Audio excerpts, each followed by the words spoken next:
Hello, everyone, and welcome to this conversation presented by White House Custom Color. Are you trying to mute me? No, it's just you're real loud, and I can't. I sold Amazon when it was $25. Listening to listen, not listening to respond. Yes. Oh, thank you for that. So my name's Laretta Houston. I am a beauty, fashion, commercial advertising photographer. I was born and raised in the Philippines until I was 13. So English was not my first language. And yeah, I've been a photographer about 15 years. So it's been a long road, a roller coaster, as most say. Mm-hmm. And yeah, I'm pretty excited where it's going now. I have like some movement now, Right. Some momentum. When you first, when you come in as a photographer, you work so hard, you do all the work, and you're just waiting for that one moment, that one yes, and then eventually the ball starts rolling. All right, so you've said some intriguing things already. And one of the things that struck me because I know you don't know this, but at WPPI, you spoke in the Canon booth. You're an explorer of light. You spoke in the Canon booth. And I was off to the side, kind of creeping, just kind of watching. And I was struck by a couple things, and knowing that that was your first conference is just mind blowing to me right now, because you got up and you said you were a little nervous, and in like 3 seconds you had everyone in the palm of your hand. It was crazy.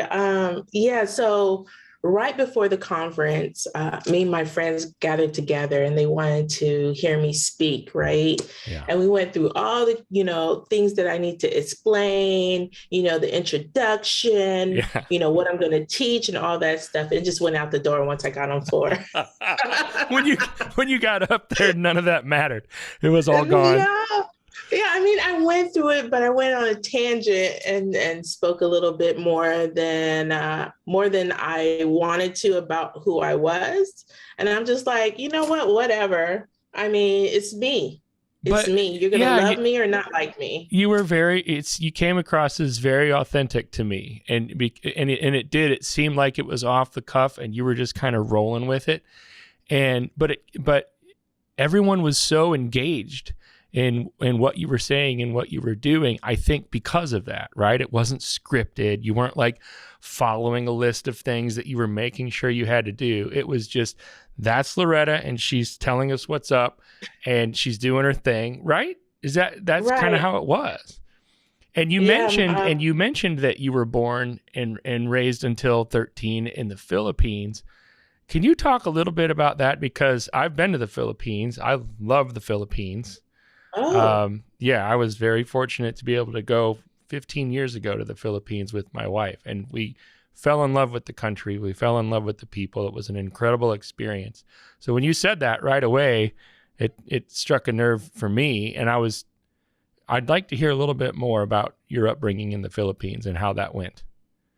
Okay, so my mother is Filipino. She is from a little island called Cebu. I don't know if you've heard that. And my father is a Southern man, cornbread fed Air Force man. So he's in the military. Okay. And we actually stayed there for quite a long time. My father would go TDY to Japan and other places, but we always ended up back in the Philippines. Mm-hmm. So there was a military base. We stayed on Long Beach. They had a military base there. Oh, wait, jumping back. Mm-hmm. Not Long Beach, meaning that we were on the base in Los Angeles City, not Los Angeles. Oh my gosh, here we go. Angeles City. See, this is what I did when I was in Canada. You just keep going. I'm right there with you. Okay, so I'm going to restart. You want to cut this off a little bit? So I was born in Angeles City, of course. We grew up, minimum wage at that time. And my father would go to TDY a lot. So we would actually stay with some of my cousins, and they were very poor. We actually went to the provinces where, I stayed in a hut. Yep. That's all they could afford. I remember nights that I would sleep in a mosquito net and just seeing swarms of mosquitoes. They're the all Philippines, over the they're place. bigger. Yeah. Yeah. Took a bath under a well, pumped the well. I milked cows, Mm-hmm. I did the whole 9 yards. So, and then in the morning would actually light up a trash can because that was our source of heat. Oh my, And we Filipinos, we eat with our hands. Did you try it when you were in the Philippines? Yes, I did. I did. How did you enjoy the food? Well, the food. Okay, so the food for me in the Philippines was like this. Like they would bring us out something. Like they wanted to serve us a century egg at one point, and I turned that down. I had seen that on Fear Factor, Laretta, and it scared me. I ate that. I believe you, and I felt as though I had upset our hosts a little bit by turning that down because they were pretty excited. But then they brought out like a plate of mangoes, and I had never had mangoes like that before. I didn't know that mangoes could taste like that, to be honest with you. It was like fresh and delicious and like a party in my mouth when I was eating those mangoes. And Did you try both of them? What's that? Did you try both of them? There was a green and there's the sweet one. I had a lot of mangoes. I don't know. I imagine I had both of them because I had a ton of them. And we went all over the place. We spent a few days on Boracay. They took us to White Beach on Boracay, and that was the most beautiful beach I've ever seen in my whole entire life. I didn't know that something like that existed. But the culinary aspect was up and down. And it's probably because I'm pretty Americanized, with my food choices. But they were so nice and so giving and so loving. And so I when I heard you say that, and then even hearing you talk about it now, I'm wondering, like, it's such a huge part of who you are, right? And not just the ethnicity piece, but also the circumstantial piece is what I was interested in, because you come across to me as a very hard working person, a person that gets out there and makes it happen. And I was wondering, how much of that do you attribute to that upbringing in those circumstances where you wake up and if you want heat, you have to light a fire in a trash can, or what it's like to go to sleep in a swarm, right? And then like you've been there, you've done that. That's a part of who you are. How much of that do you attribute to who you are right now, and what's that look like? I think it's about 70%. 70% of who I am. I'm very humble because I know exactly what it feels like not to have money. Yeah. You know what I'm saying? Yep. Even though my dad had money, we still lived with our cousins that didn't have any money whatsoever. So, I'm always grateful for the air conditioner. I mean, the Philippines can get really hot, especially during the summer. So a lot of us just walk around with dark umbrellas, and we're always trying to stay away from the sun, the heat. But, just those little simple things. I mean, we used to light candles at night just to have light. And, I used to watch a little TV, and everything was in Tagalog, which is the, Filipino main language. Yeah. And I used to be a fan of Madonna, and I used to be a fan of Michael Jackson, and I had to get the coat and the one glove and had to wear white socks. Man, I know what you're talking about. We might be close to the same age. Exactly. Yeah. So everybody says, "Oh, young lady," and I'm like, "You don't know how old I am," which Well, that makes 50. Me sad is people call me an old man. I think they think I'm older than I am. Oh my. Well, okay. So let me ask you this. I was curious to know, how you went from those circumstances. You're 13 years old, and then as you grow up, at some point, you get into photography later on. How did that happen? What did that look like to go from whatever you were doing and get into the photography industry? I went through a lot of trauma in my life in the beginning. I did end up in foster care in California. But even before that, my mother died on me, in my hands, of lupus. So yeah, I've had quite a bit of trauma in my life. So during the time I actually got into photography, when the .com crash, I know you were around that time. I was. I was a web designer. So I went to Art Institute of Atlanta and took up multimedia and web design.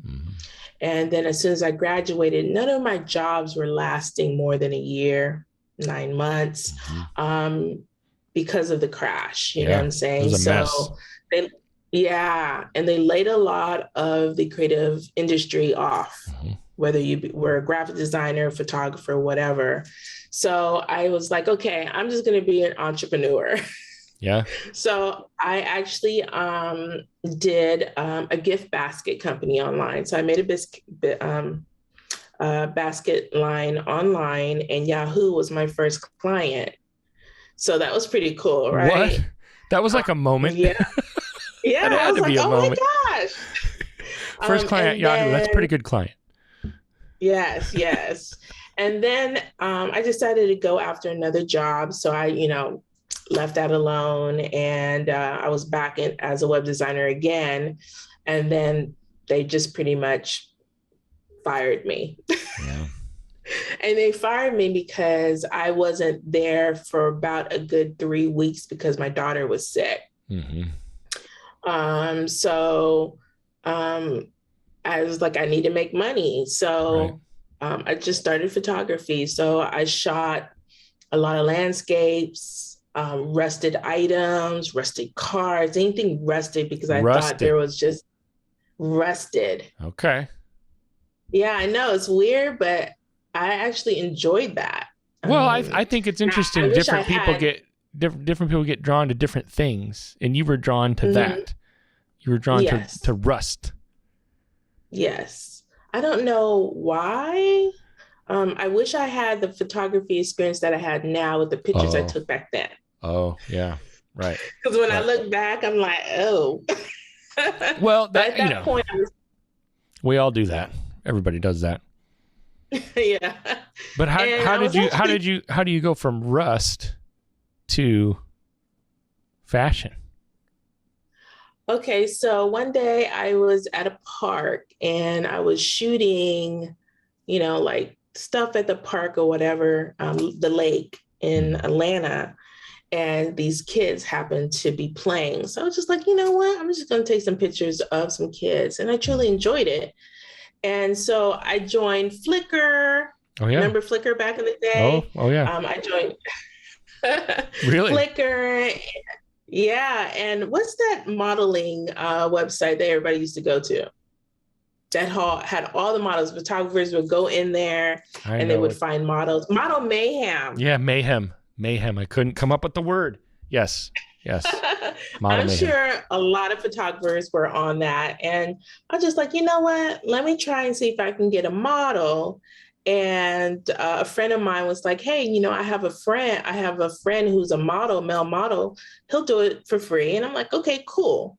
So I just started shooting men for like a whole year.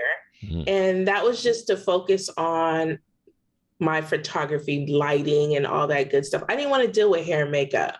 I didn't want to deal with wardrobe, just put a nice man in front of me and let me shoot him. And then after about a year, I transitioned to shooting women as well.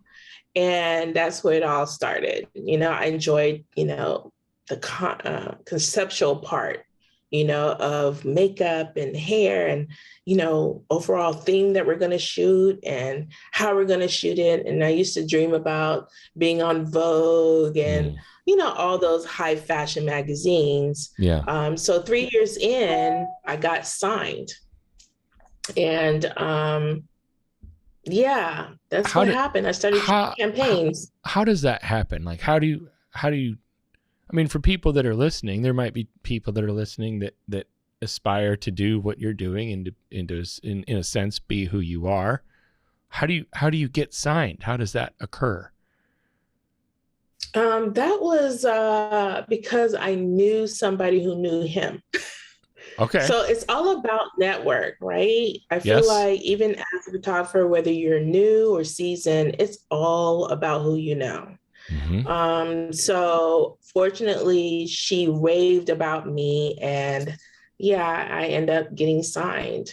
But in order And in order that to was in order for that to happen, you got to put yourself out there, right? Like, I mean, yes, networking is putting yourself out there and making yourself known and getting to know other people, right? Because right. you hear people say, well, she was lucky or somebody discovered her or something.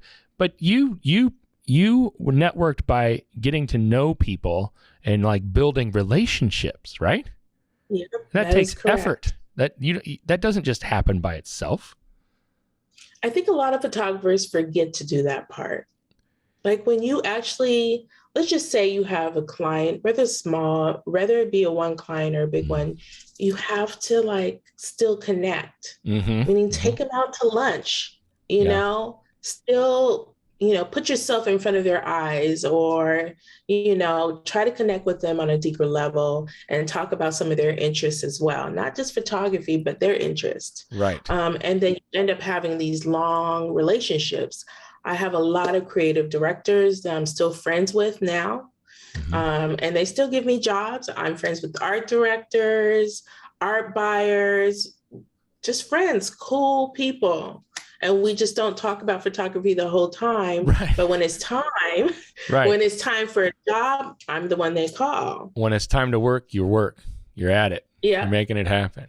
But I don't think I put together the relational piece to the degree that it probably is with your business, because if there are several options, someone's going to want to pick somebody that they know, that they like, that they trust, right? If they have, I don't know, a list of people to choose from for the type of gigs that you do. And so you stand out because you have a relationship with somebody, like they know you, and it's like you're friends. exactly. So I have like a circle of creative people that are my friends, colleagues, and really we have no, it's not ego driven, it's nothing. It's just pure authentic friendship that happened to be uh, business as well. Right, right, right. And you do that on purpose. Like Of you course. want to have those relationships because I feel like it's part of the secret to your success to some degree. Like people want to know, like, how does somebody like Laretta make it? What does she do? Well, you know what? She's a nice person. And she's genuinely interested in other people, and those are real relationships that she has with creative directors or anyone else that might be able to get her a job. And so when they need someone, they think of Laretta. Is that fair to say? That is correct. Now, tell me this. You on stage, you mentioned a bunch of stuff. You called it the roller coaster, I think, right? And I think you maybe mentioned that earlier. It's like this whirlwind that's kind of happened to you recently in the last few years. What has that been like, and what has that consisted of? Oh, it's been fast. It's like, like I said, when you're a photographer, you're waiting for that one break, right? But I was shooting campaigns my fourth year in as a photographer. So my first gig was Spanx, Oh, that's and right. Yep. You and mentioned so that too.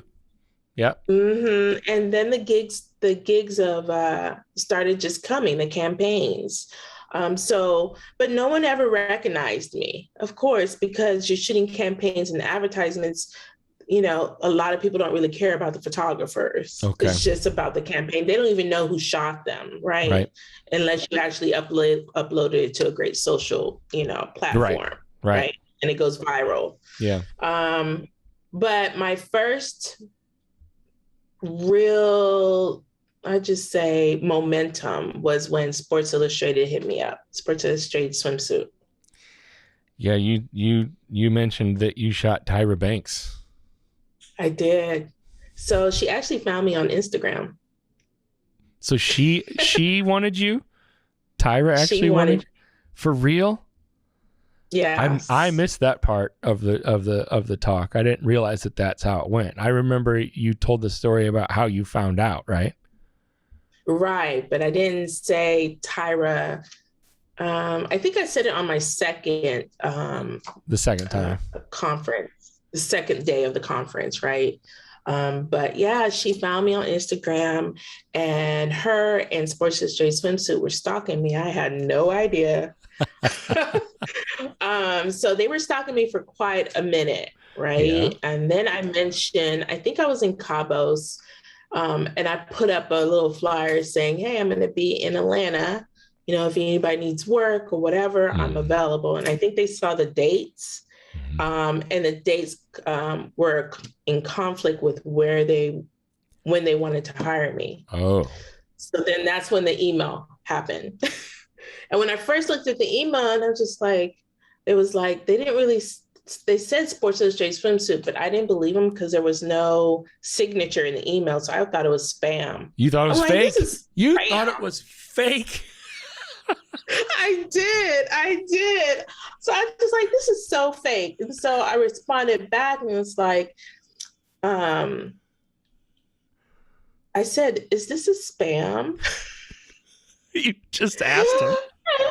Right. And they said, no, it's not. We'll have you talk to the creative director and, she'll reply. So she emailed back and said, no, Laretta, this is my true email. And then she was like, here's my phone number. You can call it. It's me. Come on.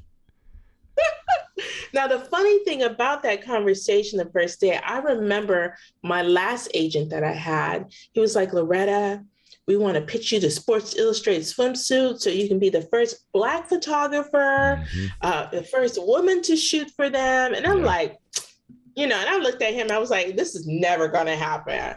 Like me, little old me. And then here we are 10 years later and bam, there is the phone call. There's the email. That's awesome. Tell the story. I wanted to hear you tell the story about what it was like when it actually occurred, when you actually were told that you were gonna photograph her. So I didn't even know until 3 days into the job. Right. So they actually flew me to Exuma, Bahamas. That's where that what is that? It had like a couple documentaries on Netflix and Hulu about the guy who was doing the whole celebrity. I don't know. I'll come back to you on that one. He was ripping people off. Oh yeah, the shyster. Yeah. Yeah. So that's where it happened, Exuma. Yeah. So they flew me there and we were supposed to do about 2 or 3 days of location scouting. And so I got to visit the pigs that swims that everybody, sees on Instagram and everywhere else. And they also had a lizard island that was a little creepy. It was like a ton of lizards. I'm just like, I can't step on this. That's the Fire Festival. That's who you're thinking of, right? Yeah, there you go. The Fire Festival. Yeah, those are great documentaries, by the way. Oh yeah, I laughed. But you were actually there with the pigs. Huh? Okay, you were actually there. That's where you were shooting this. Yeah. Okay. So yeah, the driver was like, "This is where it happened over here," and blah blah blah. So we're all looking like, "Wow, this guy actually took advantage of everybody." He really did. Yeah. But yeah, we went scouting, and so they asked me, Laretta, we're going to scout a couple locations. You pick. I'm like, me? You want me to pick? I was like, are you kidding me? And it was like, no, Laretta, you're going to pick. I'm like, okay, cool. And so I, peeped out a couple locations on boat. So everything was on boat except for maybe a couple beaches I shot at. But before this happened, before I flew out, they said, oh, you'll be shooting Winnie. I was like, oh my God, she's on my bucket list. Yeah. And then shoot Kelsey, who was, the first Filipino to actually walk Victoria's Secret. Mm-hmm. So I was just like, and then I looked at the creative director and I was just like, was this done on purpose? Yeah. Because I had a little, I have Filipino in me. Of course. So yeah. And then, after 3 days, I shot Winnie. And then I shot Kelsey. And I kept asking them, there's a fourth model here on the, they gave us a call sheet. There's a fourth model here. And I kept asking, like, who's this fourth model? Because I only got 3. And she was like, oh, nothing. We thought we were going to have a fourth model. And, it didn't really happen. So don't pay that attention, right? I said, well, I'll be done on the, 7th day. So I don't understand why I'm staying an extra couple days. Like, and I kept asking, and everybody knew except me. So I know they were giggling in the truck, like, in the van, just giggling because they all knew except me, right? Did they not want you to know because they didn't want you to be nervous? Is that why? Yeah. Yeah. Mm-hmm. So it was great. So after finishing a couple of shoots, MJ, she is the main person, the go-to person for Sports Illustrated Swimsuit. And she asked me to come to the place that she actually stayed in. It's like resort. I think it was like a resort cabin or villa. There we go, villa. Yeah. So they asked me to come and I was nervous because, they said, hey, she wants to go over the concepts. And I'm like, okay, cool. Actually, I'll back that up. That was before I shot Winnie. So I came up the stairwell and I had all these cameras pointing at me. And I'm like, what is going on here? What is going on? So I'm just like, what is this? And They were photographing you? Yes. So I had, the video on me and it was like, oh, this is normal, Laretta. Don't worry. We're just going to mic you up. And I'm like, oh, why? Come on. I was like, okay. So I was very nervous to meet MJ. So I sat next to her and she was like, okay, I'm here. I want to see your concept. So, I opened the laptop and I'm going through some of the images. And she said, really, Laretta, I'm here to just tell you that you're shooting the cover. And I'm like, oh, And then she was like, and it's with Tyra. And I had this shock. And I was like, really? I have to question everything, right? And I was like, really? And she was like, yes, Laretta. And I was in a bit of shock. And all the camera people were looking at me like, waiting. I was just like this. And then I saw that they were looking at me and I think it just hit me and I started crying. Oh, like literally crying. Yeah. Because this is a lady that I actually watched with my kid, eating popcorn, watching America's Top Model. Of course. Didn't know I was going to become a photographer, but still watching it, adoring her and her career. Yeah. And then Sports Illustrated Swimsuit. I mean, that's something we talked about 10 years ago. And then it happened. And it was like, is this it? Is this my pivotal moment? So yeah, I just cried and bust out, in happiness and tears and all of it. So that was great. So after shooting some of the models, Tyra was last. And yeah, that was scary. And I say that because, she's an icon in her own right? Oh, yeah. And I didn't want to fail Sports Illustrated Swimsuit, and I did not want to fail her. Yep. So yeah, so when she walked on the sand and, I spotted her coming toward us, we had a crew of maybe, I would say about 20 to 30 people. Wow. Can't really, it's a whole crew. That is a big crew. A lot of PAs. The producer was there with her people. and the main team, which is the creative director, art director, the BTS, all of that, plus my two assistants. I mean, it was just a lot of people there.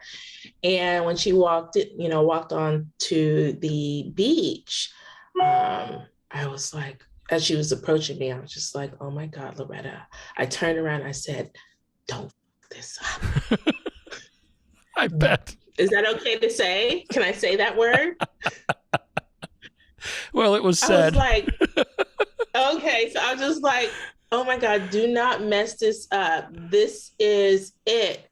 If you mess this up, it is the downfall of your career. I literally think everyone in the world would be thinking those exact same words. I know I would be. I know I would be. Right. Yeah. So it was almost like everything came down to that. Don't you feel like everything kind of progressed and like that was a huge moment and you're like everything kind of led to that? Yes, I agree. I mean, the funny thing is that day it rained. So we were all kind of in panic mode and feeling anxiety because we didn't know if the rain would just go away. We were expecting a lot of sun and it was just pure cloudiness. So it was, so when she walked onto the beach, it stopped raining. Oh. So it was like, so she can Tyra's on the beach. She can do that too. We'll stop the rain for her. And then the wind was very harsh. So we had, we had a little trouble during that time to actually block the wind. So we had, blockers, so we can block the wind from having her hair fly everywhere. So the first shot I did was her in the purple swimsuit. Mm-hmm. That was the first shot. And that was the one they actually posted. That was the one they used. Yep, they used that as the starter. But yeah, and then I shot the iconic polka dot bathing suit. Mm-hmm. That was on her first Sports Illustrated cover. So yeah, I got to shoot that and that was amazing. So yeah. It's incredible that you got to do that. Sports Illustrated swimsuit was the start of, I think, started my career, honestly. Right. I mean, even though I was doing campaigns, no one knew me. You know what I'm saying? They have a ton of followers. And I think that's when everybody recognized who I was and, as a photographer. So what is life like? How does you experience that moment, right? Like so many things led up to that moment, but then the moment's over and you still have a lot of life to live. What's life like on the other side of the moment? Like you say, that's kind of where your career started. So do you just start getting offers left and right? Or is it just work coming in like crazy? Is your life more of a whirlwind after that? Like in general, there's so many different things to manage. What are things like after the moment? So with Tyra, she wanted to have a Black female photographer to shoot the cover. Mm-hmm. And that was really important because I was the first woman and first Black photographer to shoot for them and the cover. So it was, the respect was there from a lot of photographers. Not just African Americans, but every photographer. The respect was there. Sure. So it's ever since then. So after that happened, Tyra was like, "We're gonna have to get you signed again." So I'm like, "Really?" I was like, "Okay, I think I'm doing well without them," because I was still getting gigs on my own. Right? You were still getting work, sure. Right. So she was like, "No, we're going to have to get you signed." So we went through a couple agencies and she actually wrote them directly and was like, you need to hire this, put her on your board, basically. And then I got picked up by Exclusive Artists Management. And they're great, amazing. My booker's Matt. And yeah, they're just like family to me. You know, they're It's very incredible. authentic. Right. You know, just to have that in your circle of good people, Yeah. authentic people, it's amazing. So, but ever since then, I just had phone calls and emails about shooting, being in a magazine. It's just the respect was there now. That's got to feel pretty good. Yes, it does. It does. Tell me It's a about great accomplishment. it. Is it? You've got a list of huge accomplishments, and I want to talk about another one. Tell me about Canon. Canon. Okay, so I used to watch Canon. Canon was my first camera I picked up, and I never left them. I never left Canon. So, you know, I used to watch Explorers of Light and say, "Oh, one day, you know." Right. Yep, I do And know. right. And so I got the email one day and I was just like, here again it go. It's Here spam. again. Is this real? Is this spam? More spam coming from crazy companies. Right. So I was just like, every time a big company hits me up, I always think automatically, it's a scam. They're trying to get my money. Exactly. And so, you know, when they hit me up, they wanted to talk to me about something. Oh, right? of course. Right. So when I got on the Zoom call, there were a lot of people on the Zoom call and they were wanting, you know, I guess to see who I am personally, not see, but hear also who I was as a photographer, and probably if I had the right fit for them, you know, how's my personality? Right. Yeah, I mean, that all, you know, you have to have all of them, right? And then, so that was about a good hour. And then I didn't hear anything back from them for months. For months? And I was just, yes, months. You had to be freaking out. You had to think, oh, it's not going to happen. I did. After a couple months, I was just like, okay, maybe they're in a decision phase. Right. You know, a long decision phase.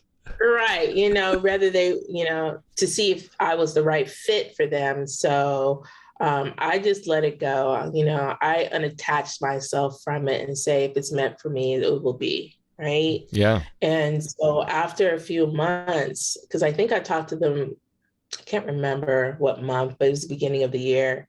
And so I didn't get another email until June. Yeah. That's a while to wait. Yeah.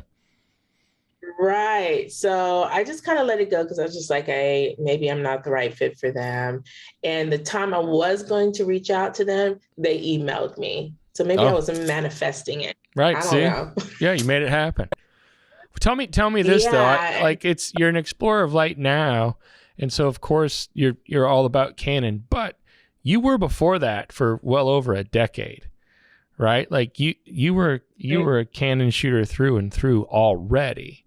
So tell me why you were a shooter and such a huge Canon fan before that happened. Like, now everybody knows, yes, Laretta shoots Canon. She's an explorer of light. But you did for years and years and years before that. Why? Why were you such a big fan of Canon before? Okay, so it all started on Flickr. So I had a group of Canon photographers there. And they raved about Canon, how great the colors are, you know, the sensor, its menus, everything. And so they're the ones who told me about Canon. And that's when I bought my first camera. And I just stayed with it.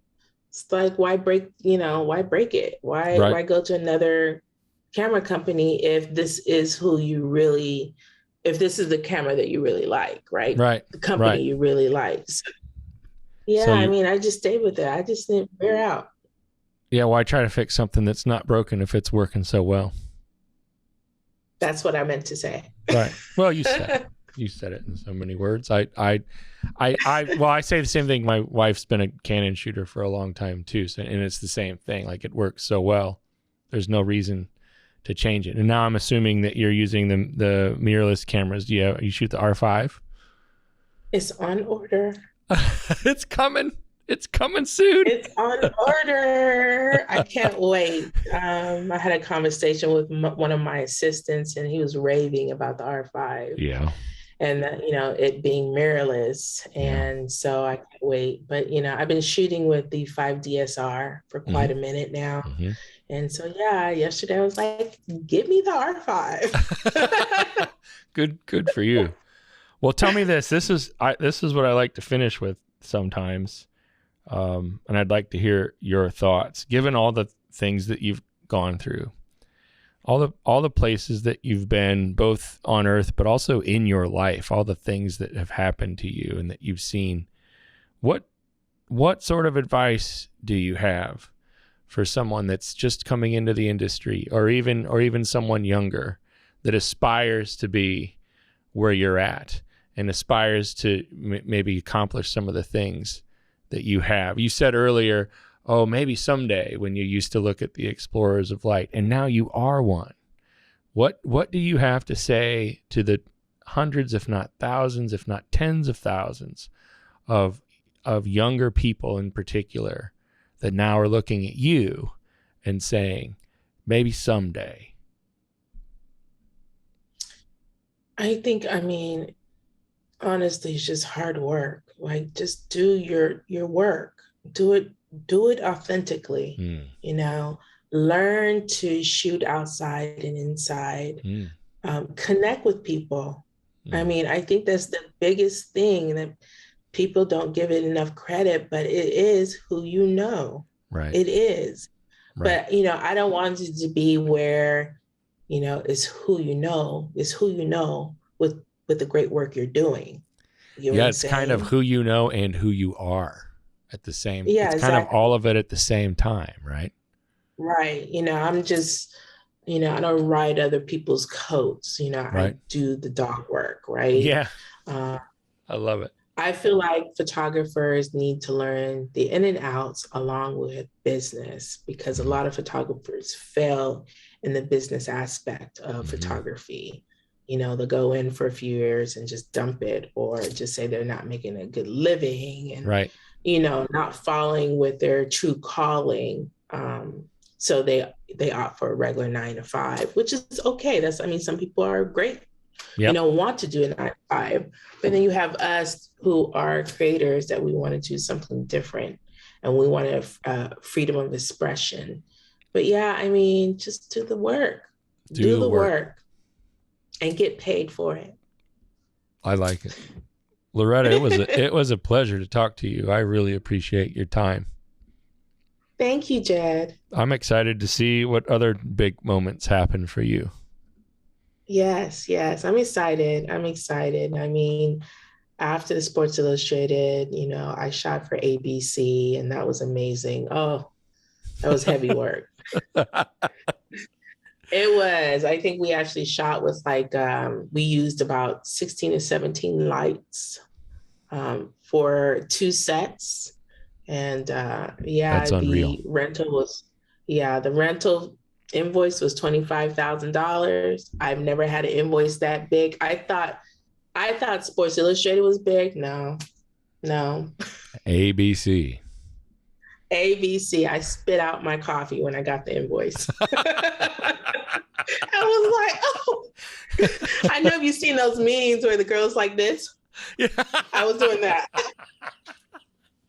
I was so like, perfect. what? That was perfect. You were clutching the pearls. Isn't that what that is? I know exactly. What? So it was also a pivotal moment for me, because I got to shoot TV. Yeah. And I always wanted to do that. So, the bucket list just keep, No, you got to keep adding things to your bucket list, because you check so much stuff off. I know. One day I want to shoot for Target. Here we go. It'll happen. So that would be great, Well, I'm It would be looking forward amazing. to seeing a Loretta Houston Vogue cover. Oh, me too. I'll manifest that. Yes, make it happen. Hey, thanks for your time again, and you have a wonderful day. I'll see you next time you're on stage. Thank you. Thank you for having me. Have a good one. Bye-bye. Hey guys, thanks for watching this conversation presented by White House Custom Color on YouTube. Be sure to check out our other content and click that subscribe button right there. Right. Right there. It's there somewhere.